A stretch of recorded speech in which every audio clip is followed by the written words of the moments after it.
こんにちは。 FMT 整体の柴田ゆりえです。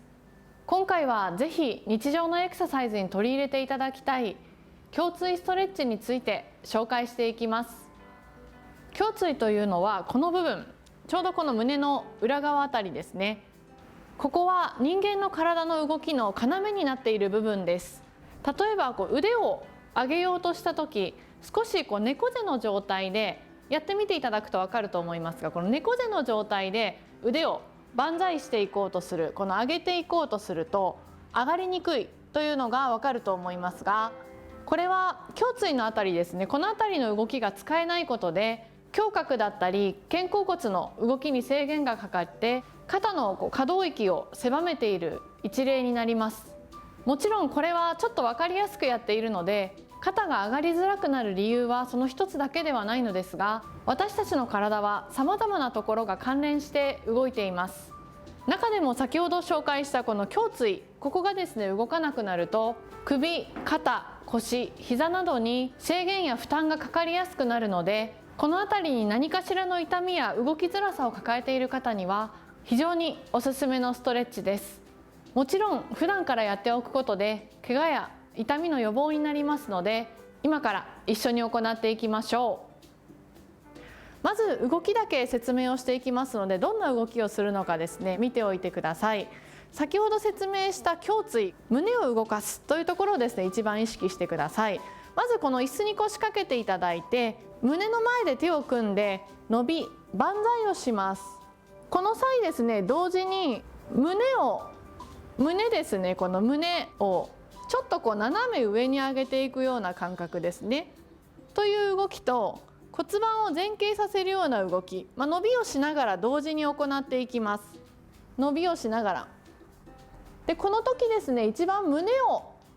上げていく、胸のところを動かしていくことが大事になりますので、動かそうとするあまりですね、腰だけぐにゅんと曲げて反り腰のようになってしまう方いらっしゃるので、胸を上に高く上げていくようなイメージでいきましょう。伸びをしながら胸を上に上げていくようなイメージです。胸を立てるようなイメージです。で、この時目線はですね、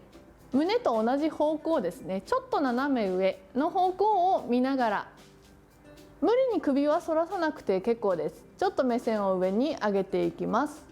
2つ目は逆の動きになります。胸の前で組んだ手をですね前に伸ばしていって、今度は胸を後ろに引いていくような感じです。おへそを覗き込むようなイメージで丸まっていきます。骨盤は後傾させていきます。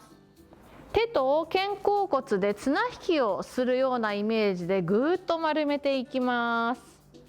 今の動きですね、胸を開いていく、万歳しながら開いていく動きと、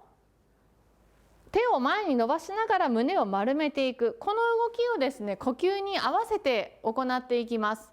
まずですね、万歳をしながら胸を開きます。この時ですね、吸いながら胸を開いていきます。斜め上に向けていきます。この時ですね、どこか痛みがある方は無理なく自分のできる範囲で行っていきましょう。息を吸い切ったら今度は吐きます。手を前に伸ばして胸を丸めていきます。ぐーっと。これを吐きながら行います。今度吸いながら万歳ですね。胸を開いていきます。吐きながら丸めていきます。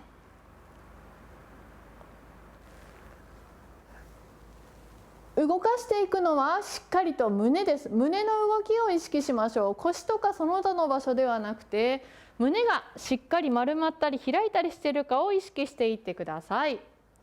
この動きをですね、呼吸に合わせて5回から10回できると理想ですが、無理のない範囲でまずは5回ほどから始めてみてください。余裕がある方は10回を1セットとして休憩を挟みながら3セットほど行っていただくのもおすすめです。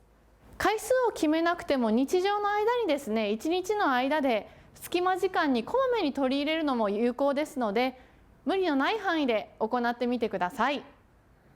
今回の体操は日常の中で体が固まっているなと感じたり、スポーツをする前などに取り入れていただくことがおすすめです。FMT 整体に何かしらの痛みを抱えて来院される患者さんの8割から9割の方が固まっているのが今回紹介したこの胸椎です。ここが動くようになればかなり体の動きが変わってきますので、ぜひ騙されたと思ってやってみてください。最後までご覧いただきありがとうございました。